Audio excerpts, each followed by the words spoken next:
Bueno, entonces, después de que terminé la Universidad Nacional, tuve la oportunidad de ir me gané una beca del gobierno de Italia y estuve en la Academia de Florencia, haciendo grabado con Mauricio Liboto, con el profesor Ernesto Piccolo, que eran como de los grandes en ese momento.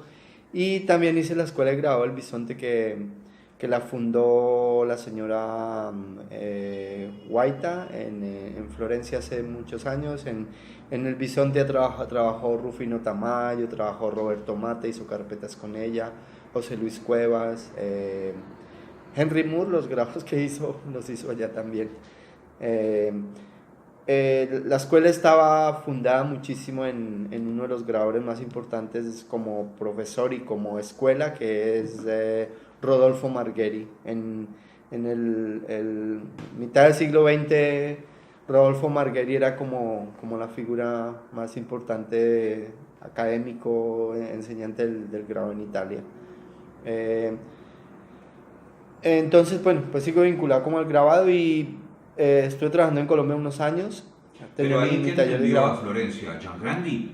A No, Giangrandi lo ubicas después cuando regresas? no, Giangrandi me enseñó grabado antes de irme a Italia. Sí, Ah, hice grabado con él. Sí, pero estando allá me gané una beca de Japón para hacer el bisonte. Harta, como conexiones ya, entonces conexión con Japón también, un poco eh, con artistas japoneses también tuve porque conexiones. Giangrandi más bien te hubiese introducido en algo que era como más limítrofe del grabado, ¿no? De como técnica, algo Como así. técnica. No, en el sentido que yo he Mm, sabido que Giangrandi era un gran maquinista, o sea, que transformaba máquinas de ujú. imprenta, hacía prensas de grabado de otro modo, o sea, un tipo que estaba siempre en los bordes, que reventaba la tecnología, por decirlo de un modo. Sí, pero como las clases que yo tomé eran de pregrado, era muy básico. O sea, Ya. no había en Colombia en esa época, eso es lo que sigue, la otra parte de mi historia que sigue el grabado, porque pues tenía un poco como esa tradición italiana, pero, pero no, en Colombia no hay programas de posgrado y nada de esas cosas, y después de trabajar muchos años en Colombia como profesor, casi 12 años, no a nivel universitario, sino a nivel de instituciones pequeñas. Yo vivo en un pueblo, un poco como aislado, tenía mi taller de grabado. Decidí aplicar a universidades, quería ir a Londres a hacer grabado en la... eh, en- bueno, no me acuerdo de qué. Y apliqué también a los Estados Unidos a varios programas. Me aceptaron en Iowa. Y en Iowa es una escuela que Tomos fue fundamentada y creada por un latinoamericano que es Mauricio Lasansky. Mauricio Lasansky El fue argentino. argentino, Mm. fue eh, becario de Guggenheim hace muchísimos años, los años 40. Eh, Trabajó en el taller de William Hayter Ya. en Nueva York. Volvemos a encontrar a Heiter en la cruzada. Entonces Ya. ahí está Hayter también. Pues en mi escuela yo llegué al 2002, en el 2012 a Iowa y en ese año murió, antes de que yo llegara no lo alcancé a conocer, digo, murió Mauricio Lasansky de Tomos, él tenía 94 años o algo así. Eh, entonces ahí estuve haciendo una maestría en grabado. Hice, pues también un poquito empezó mi idea de investigación, porque Iowa es conocidísima por Mauricio Lasansky, porque él lo consideran todavía como una de las personas que le dio a esa nueva, después, o sea, en la época del expresionismo abstracto y todo, él empezó bueno, que fue lo que estuvo como más vinculado Y no la había escuela ahí, de Hayter. yo sé que en Illinois estuvo Eugenio Telles, Sí, me que suena también. fue Massier del taller de Heiter en el 60 en París, Ajá, ¿ves? ajá, El sí, arma, yo creo claro. que Y de hecho tenía una relación muy directa con él porque él va a París a recuperar las cenizas de de Heiter, Hayter, de claro, verdad, de verdad. me suena un poquito esa historia, no, Eugenio Pero, Tellis sí me suena el nombre. claro, ellos por eso te digo que alguna vinculación a la historia del grabado tenemos, digamos, en ese sentido, sí, sí, sí. Entonces, bueno, Iowa dos cosas. Mauricio Lasansky, que él de todos modos ayudó no solo en Iowa, sino el Midwest, fue la cuna de las mejores escuelas de grado en los Estados Unidos. Entonces está Indiana, inclusive encontré Rudy Posati, de pronto es un nombre que no suena, pero es uno de los mejores grabadores en Estados Unidos. Hicimos un taller con él, hicimos un grabo colaborativo con él, yo participé en ese. Hizo una exposición individual en el Museo de Río en el 62. Ya. O sea, hay como conexiones ya con eso, un poco como, también un poco con mi historia personal, un poco se cruza en algo como nombres y personas y que han estado vinculados al grabado. Y Iowa es famoso por eso, y Iowa es famoso también porque allí trabajó Ana Mendieta.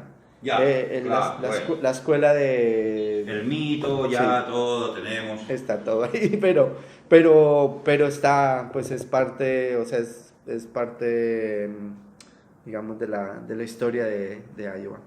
Después se me dio la posibilidad de hacer un doctorado, pues quería regresar a Colombia, pero,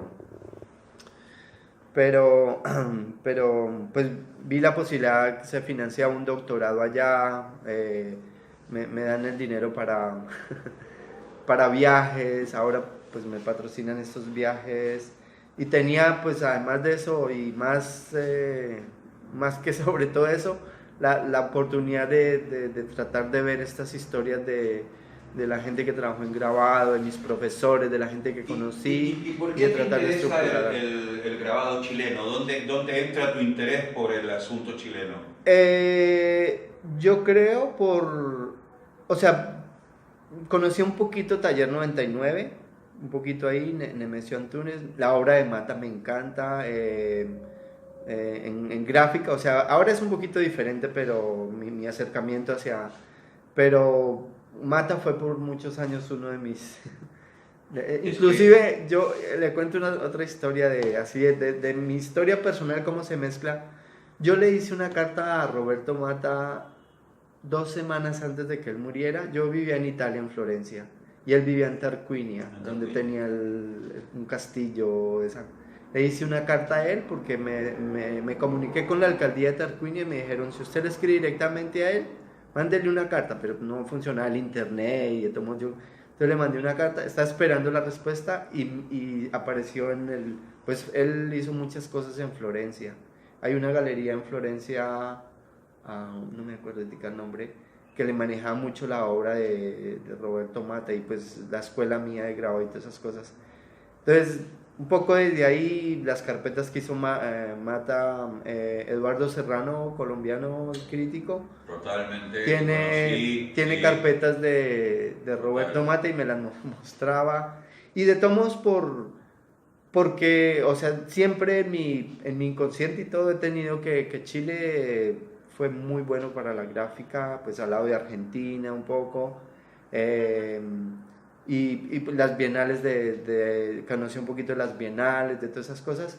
Entonces Y empecé un entonces poco te encontraste con la novela chilena del grabado. me Ah, encontré con, me encontré con la novela chilena El Grabado. Vi también otra persona que está trabajando, Carla Maquiavelo. sí, ¿Se sí, acuerda ella? claro. Hizo un trabajo interesante sobre la gráfica. Pero Pero entonces, su tesis, tienes que leer su tesis porque sí, eso te da ya eso te da un contexto general para entender los desplazamientos del grabado en Chile en esa coyuntura. Fundamental. Mira, te voy a mostrar una cosa. Sí, señor. ¿Tú conoces esto?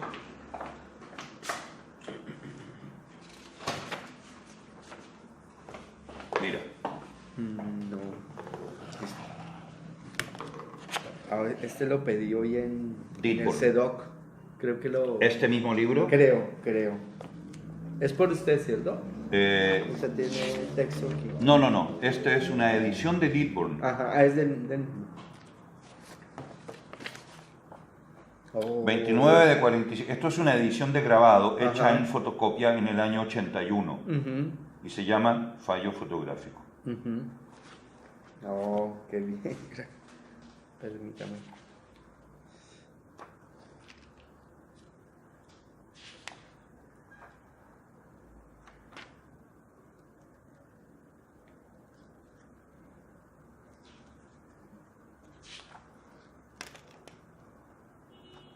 O sea, cada copia era así. Sí, sí, sí. La presentación estaba así también. Tal cual. Este es uno de los 48 ejemplares. Entonces, él hace esta él le llama edición de grabado. Claro, edición de grabado. Edición de grabado. Él recupera las fotografías de apropiación de las imágenes. Las huellas entonces incluye textos de criminología.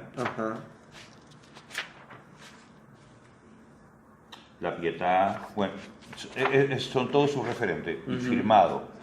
Lo que pasa es que esto es hecho en julio del 81 y es una edición de grabado. Pero él había hecho esto, este es el facsímil, un facsímil este es un cuaderno único. Y se llama Un día entero de mi vida, hilvanes y pespuntes para una poética. Mira lo que es. Claro, están parte de las mismas imágenes en el...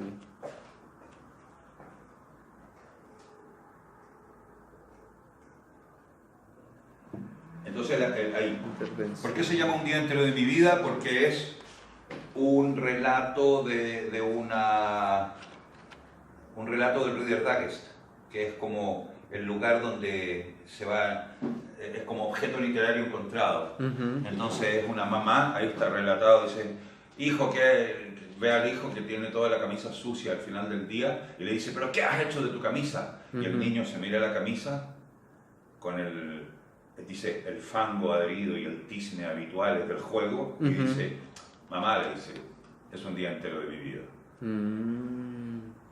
Porque usted habla también del sudor y de todo que deja la huella. En la remera que hace como función de sudario cotidiano. Claro. Sí. Todo eso proviene de ahí, todo eso viene de ahí. Esas son ediciones, en el fondo son los grandes monumentos a la edición del grabado desplazado en la escena chilena.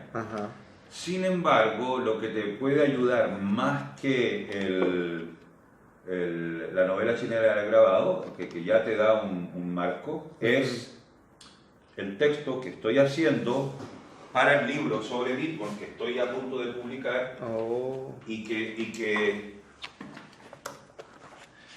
¿Qué es esto? Mira, es un libro en el cual yo te muestro esto, grabados por desplazamientos del grabado. Entonces aquí hablo de poligrafías. Este es el texto mío en el catálogo de la primera Trienal de Poligrafía de San Juan. Donde trabajé con Roca, No sé si ahí participó Alora y Calzadilla, que era lo de las huellas en el... seguro, sí, es que yo a ellos... Bueno, y acá viene otro problema, el concepto de grabado, pero acá viene un asunto que escribí de varios textos, que te lo voy a pasar, que se llama De lo que debo hablar en Bogotá. Entonces, lo que debo hablar en Bogotá es lo que la maestra Beatriz me invita a hacer a la biblioteca Luis Ángel Arango, ¿ya? Y lo que voy a hablar en Bogotá es esto. Eso te va a interesar porque me refiero, ahí me encontré con Jan Grandi, con todos, ¿ves? Y pude intercambiar con ellos y todo. Entonces, eso es algo que te puedo pasar, va a estar en el libro, obviamente. Muchas gracias. Pero te lo puedo pasar como dato, después te lo tengo aquí mismo, no es un problema. Muchísimas gracias. Pero es todo el libro de Dickman, ¿ves? Que ahí está todo lo que te podría yo decir, explicar sobre los desplazamientos del grabado. Sobre todo en qué sentido se usa la palabra desplazamiento en la escena chilena. Todo eso lo vas a encontrar en el primer capítulo, que se llama Impugnaciones. Listo, ahí no... Que te lo cuento ahora, no, lo vas a leer después, está genial, ¿ves? No, eso es una cosa que te podría señalar. Sí, y a partir de eso me puedes preguntar y todo. Ajá. Lo otro que te puede ser útil es lo que te había dicho de las estampas chinas. Ujú. Yo encontré eso Es en la Biblioteca Siqueiros en Ciudad de México. en Ciudad de México. Ujú. Sin embargo, en la Biblioteca Siqueiros, claro, no vas a ir a Ciudad de México ahora. Yo debo... A ver. Yo debo tenerlo acá. Lo voy a buscar de inmediato. Pero eso sí se entronca con el texto de Arací Amaral Ujú. sobre la historia de los clubes de grabado. Ajá. Entonces, Schliar Sí. tenía relaciones con Carlos Hermosilla, que era el grabador chileno comunista linógrafo, Ujú. Ujú. y que es un grabador desplazado por la descomunización del grabado que realiza el Taller 99. Ajá. Oh. Entonces el Carlos Taller Hermosillo. 99 Ujú. descomuniza el grabado y lo abstractiza, Ajá. mientras que el grabado anterior era más bien comunista Ajá. y realista. Ajá. ¿Ves? Entonces, por eso ahí hay un quiebre. Un O sea, quiebre, el sí. Taller 99 se verifica en relación a algo que ya existía y que ellos combaten estilísticamente, por decirte. ¿Ves? Ujú. No es... Claro, no es... Viste, se te enfrió el café. No, está bien. Sí, podría ser ya un enlace ahí de... Claro, no, eso de todas maneras, ¿ves? Se te va a armar el enlace. A ver, Porque encontré también un nombre, por ejemplo, en las bienales de Americanas o sea, del diálogo entre Brasil y Chile es Tiago de Melo. bueno, lo que pasa es que Tiago de Melo hizo exposiciones aquí en Chile Ujú. de grabado nordestino. Ajá. Xilografías del Nordeste, De ¿ves? literatura de Cordel. De la literatura de Cordel, exactamente. Ujú. Todo eso aparece en los textos que te voy a pasar. Oh, ¿también es ahí? No, Oh, qué bien. está todo ahí. ¿Y entonces yo qué digo? En mi tesis. No, léelo nomás. Mira. Tengo que... Léelo nomás y ahí te vas a dar cuenta. A Sí. ver. Por- No, tú Tengo dices, que no, buscar mi... tienes que buscar. Mira, acá tengo efectivamente la fotocopia de la introducción de Hélène Parmelin al libro de estampa china.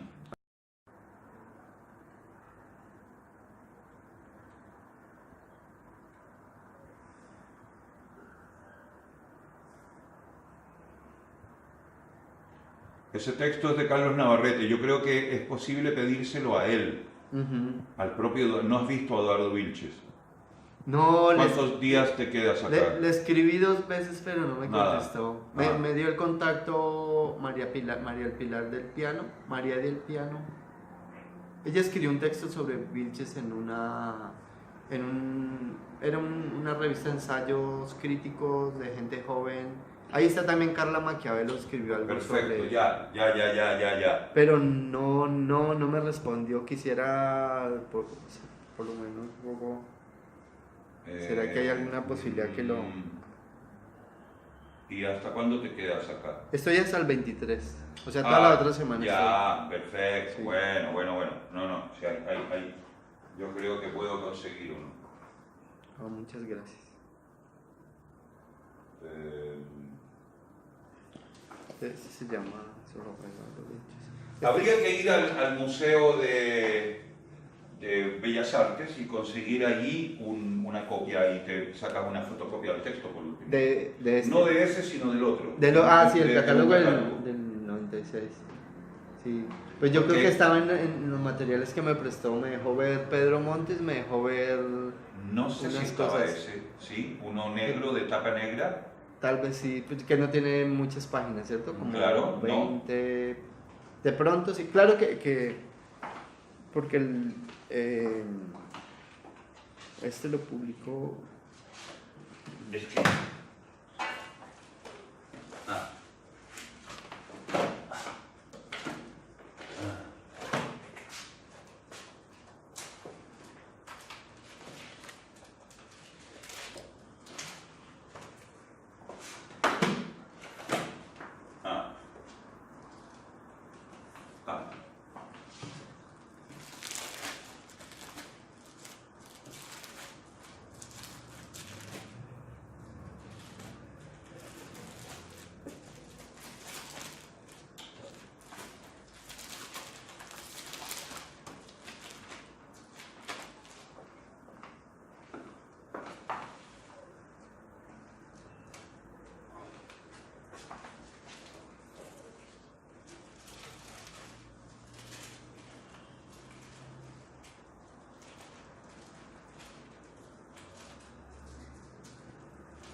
Yo lo tenía, pero no sé dónde lo... Sí, yo lo puedo en el CEDOC, creo que también lo puedan... Puede estar en el CEDOC, sí. Sí. Sí, yo lo... Puede ser. Porque es que yo hice un... Mañana inclusive voy para allá a ver unas cosas, entonces... quería ver el de... ¿Cómo es? Relatos de... ¿Cómo es? Ensayos de... Perdón, aquí está. Textos residuales. Ese también lo pedí para... Porque, ¿qué es lo que hay ahí? No sé, si lo quería revisar un poquito porque o sea, no hay descripción de no, contenido. es que ese texto, no hay cosas de grabado ahí. No. Está en PDF, está digitalizado. Yo tengo el original acá está. Pero esto es una joya bibliográfica, ¿ves? Mira. Oh. De 1987. Sí, ¿ves? esta es la imagen que está en cortina de humo.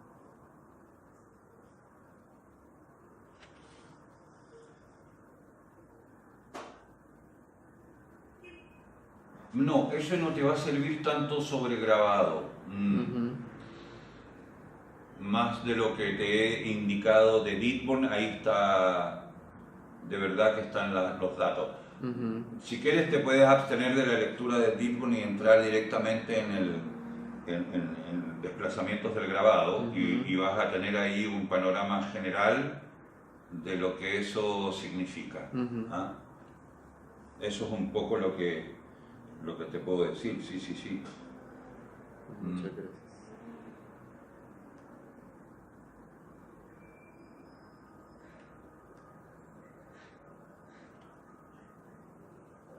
Gracias.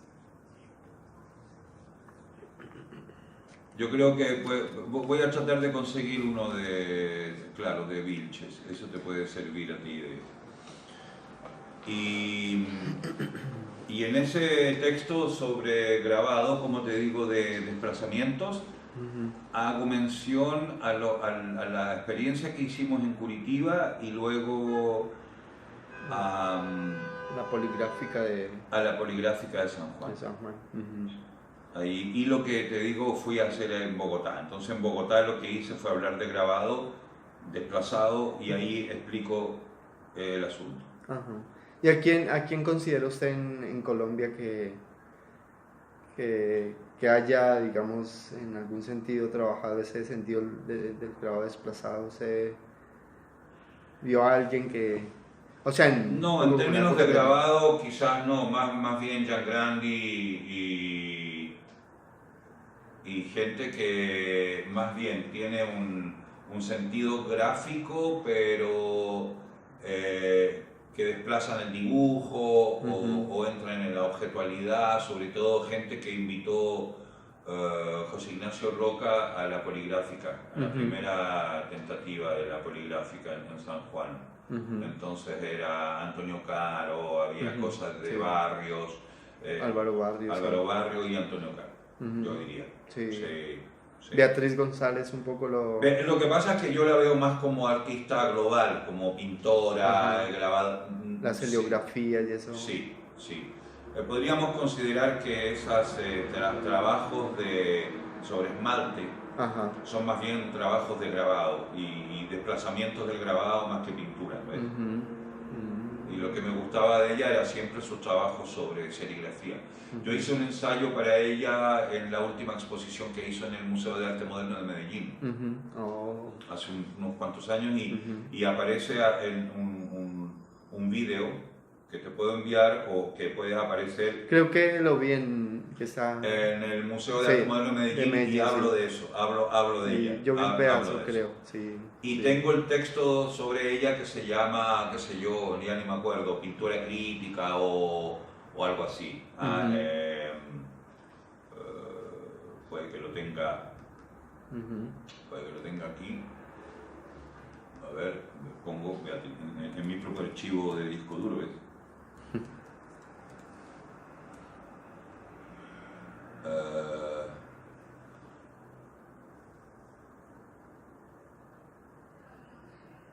Sí, acá tengo un Beatriz González.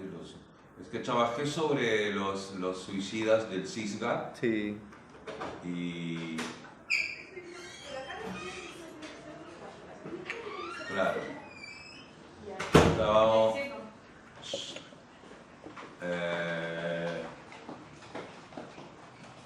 estaba...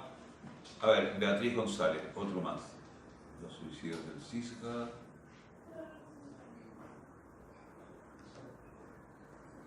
Yo vivo cerca del Cisga. Bueno, un poco. Sí. Entre Bogotá y el Cisga. Ah. Por esa área vivo. Se llama La pintura como crítica, Ajá. del 2012. Ajá. Entonces es ahí, al archivo. Listo. ¿Ves? Oh, entonces tengo esto ahí, muy bien.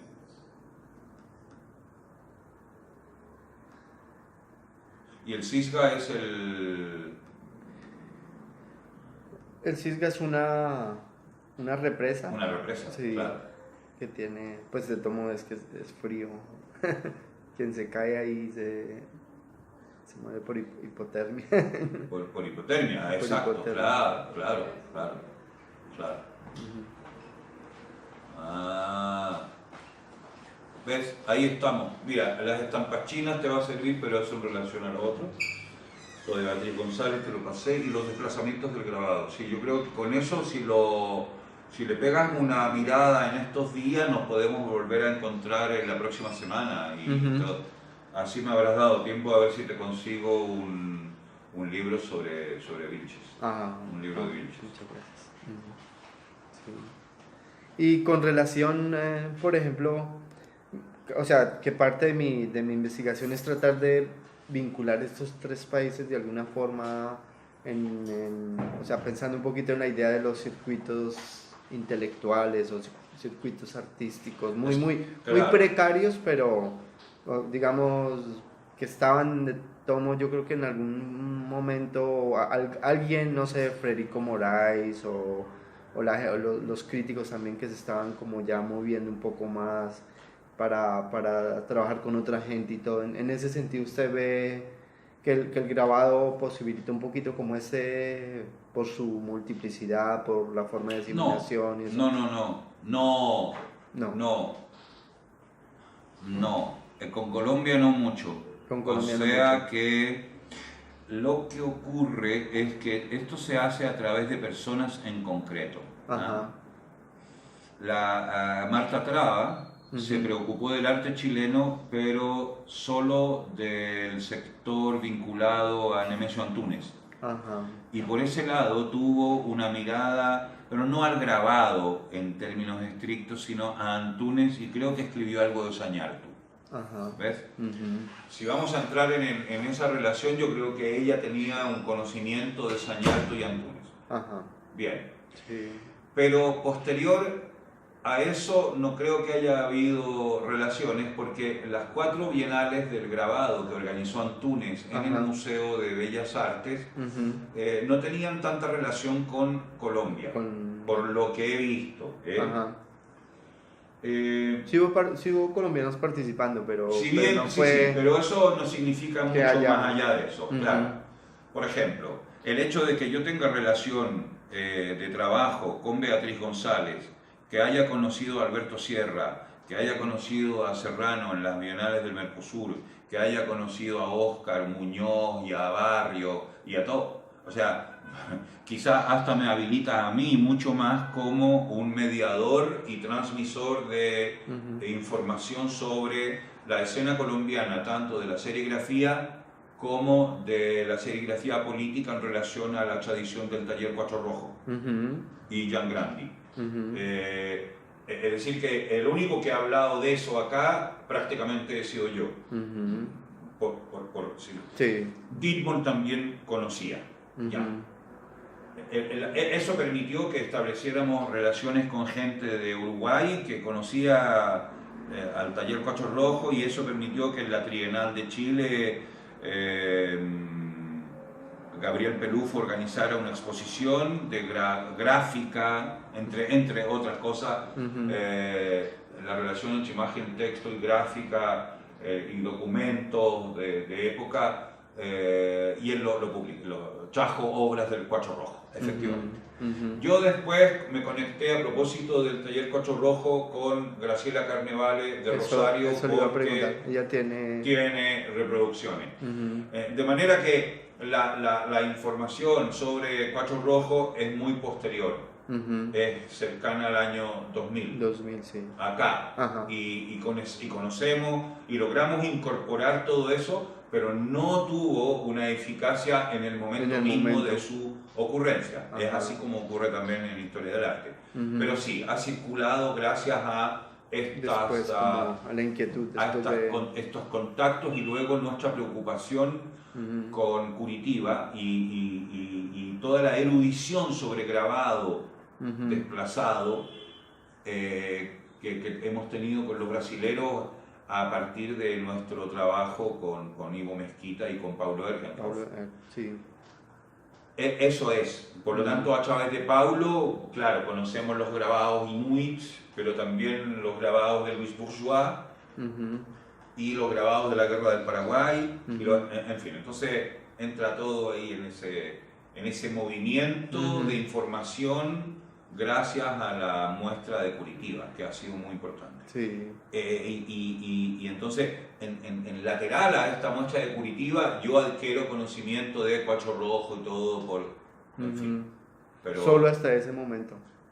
Claro, solo a partir de ese momento. A partir de los 90s. Exacto. Sí, bien al fines de los 90, porque antes está este movimiento serigrafista chileno del 70, 73, 68, 73, que termina con la dictadura, obviamente. Entonces ahí hay 17 años que no hay relación con el arte latinoamericano de manera más expedita. La hay, efectivamente, pero no... Son relaciones que se recuperan después de los 90, ¿ves? Y por ejemplo, los encuentros de la plástica en Cuba. ¿En qué año? 70... sí, ahí fueron algunos personajes que yo conocí. De aquí también. De aquí, sí, fue Balmes, todo, pero... Pues como fue Antonio Berni también. Sí, pero los chilenos que fueron no eran del grabado. No eran del grabado. No. Más bien de la facultad. Porque en Colombia sí los que iban eran más grabadores, está Augusto Rendón. Perfecto. No.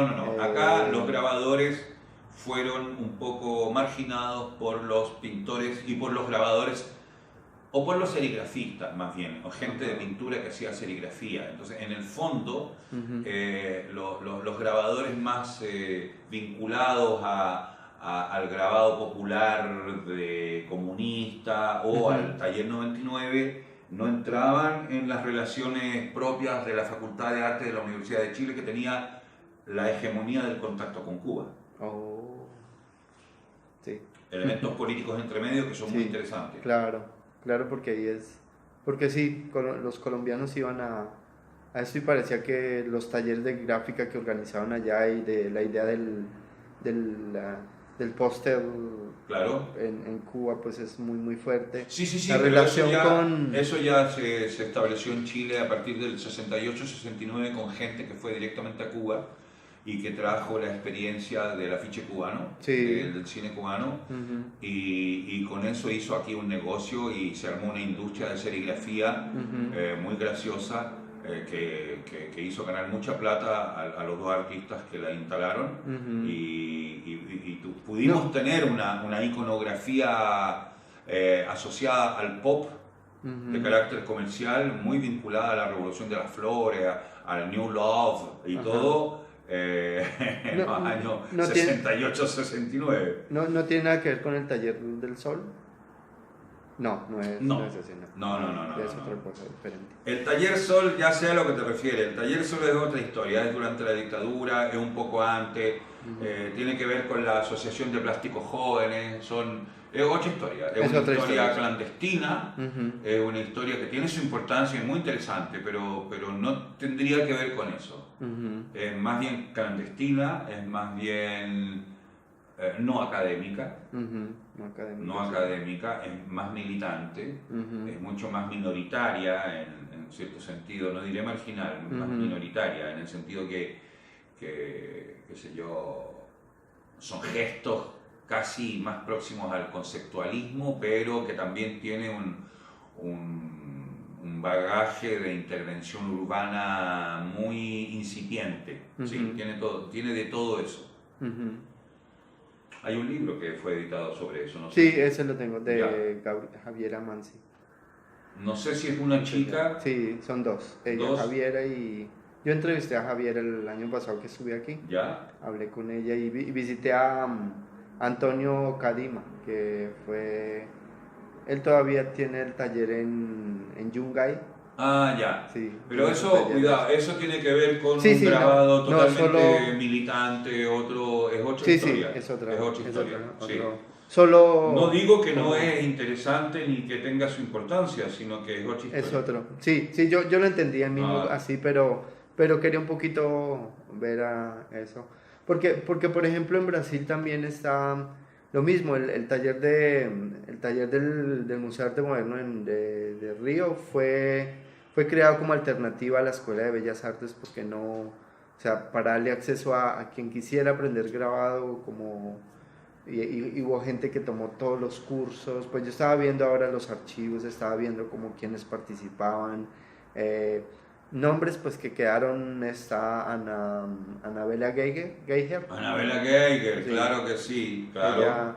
Ella que es, yo creo que por ese lado, ella es una de las personas que me interesa trabajar, porque también ella empezó a trabajar esa parte que podemos, no sé si se atrevió a decir también, que fue una forma desplazada de la práctica en ella. Sí, Anabela Geiger, y la otra, ¿cómo se llama? La que nació en Porto Alegre también. Regina Silveira. Silveira, sí. Regina Silveira. Que participó también en lo de filagráfica.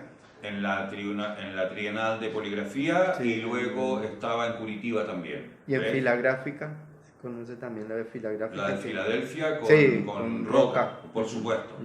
Pero bueno, yo las conocí ahí, ¿ves? Entonces tenemos ahí Anabela y Regina, sí, ciertamente. Sí, porque es que, sí, lo que digo, mi idea es, o sea, es un poco, sí, tengo que buscar como más fundamento para, o sea, bueno, por un lado era como, era tratar de ver si hay en alguna forma, algunas redes, por lo menos por unas personas que estaban yendo allí, estaban hablando de la gráfica, o estaban... o artistas que de pronto iban, porque inclusive en el taller del Museo de Arte Moderno de Río de Janeiro invitaron a personas de aquí para que tomaran talleres y todo. En la década del 60. Sí. Seguramente fue Vilches, creo que Vilches fue, sí. Pero eso es grabado clásico, antes de la ruptura de Vilches. Exacto, hay que ubicarse ahí también en qué significa esa ruptura. Y en qué momento se articula, claro. Sí. Yo no le veo que tenga mucha relación entre sí, o sea, de que exista relación entre el espacio colombiano y el espacio chileno, difícil, salvo por las cosas que te menciono en términos discursivos. Qué sé yo, Richard y Lepe asisten al primer festival de Medellín, pero prácticamente como espectadores. No, y ahí, claro, ahí yo tengo el libro de Sierra, he hablado con él, hablé con él muchas veces sobre eso, después fui, en fin. Pero Ditborn fue también, pero nadie lo pescó mucho, se perdieron muchas obras de él en la tertulia en Cali. ¿De verdad? Sí. En fin, entonces muchas cosas que debieron haber tenido alguna articulación no la tuvieron. Y eso que Ditborn expuso en Colombia, claro que sí.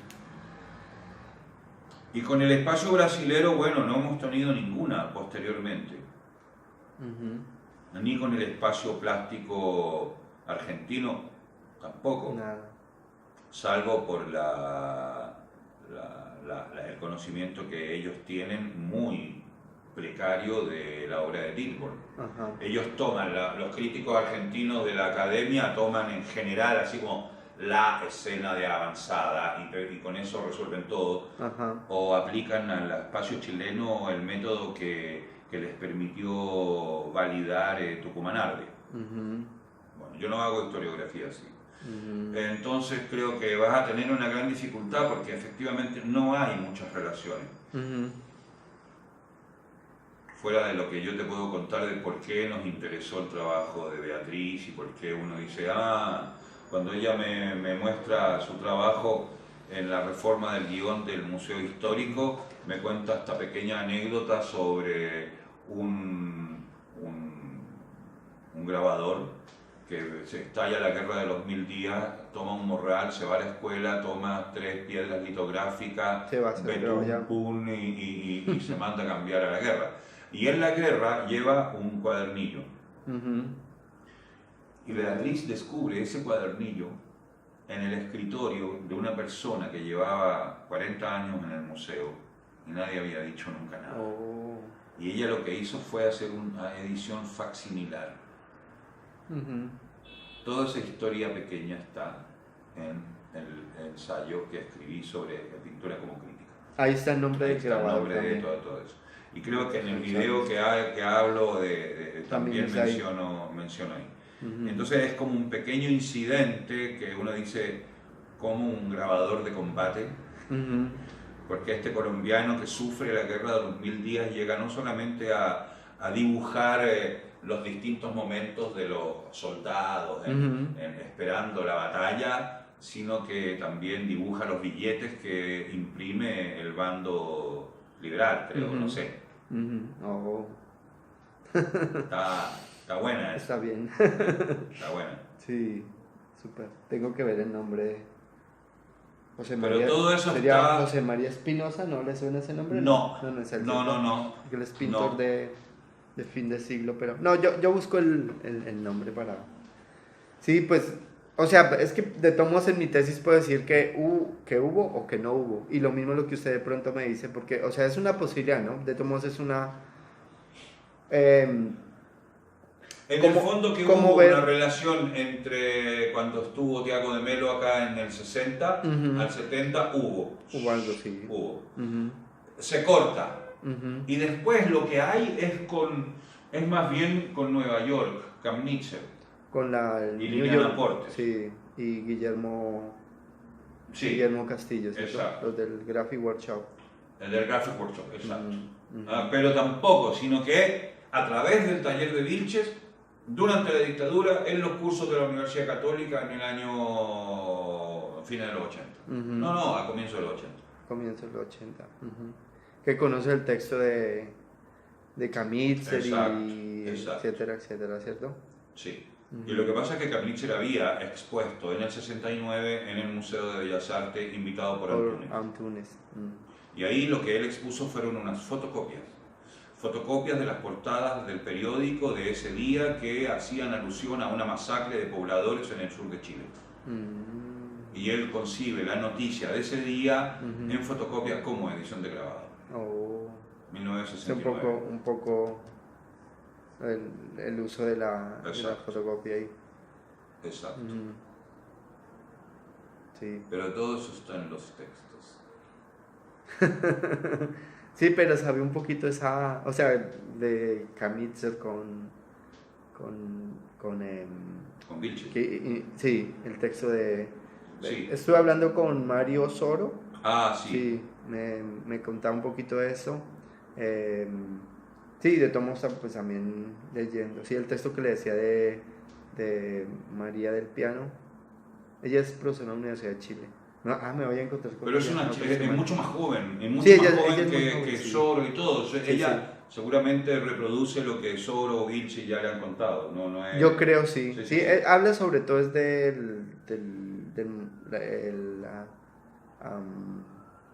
la pedagogía de Vilches en la Católica. Pues, sí, pero también es un mito. Yo diría que eso yo no le doy tanta importancia a eso como a la mirada analítica de Vilches en el curso, porque hay una especie de moralismo chileno que favorece y sobredimensiona lo pedagógico. La pedagogía también es un refugio en Vilches. También que él lo convierte en un elemento conceptual, pero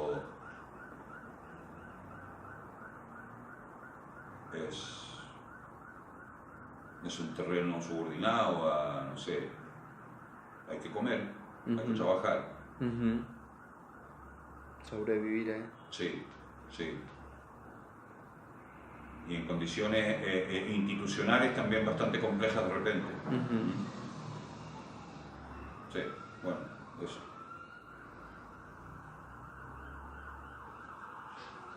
Se me cortó en un momento, pero igual.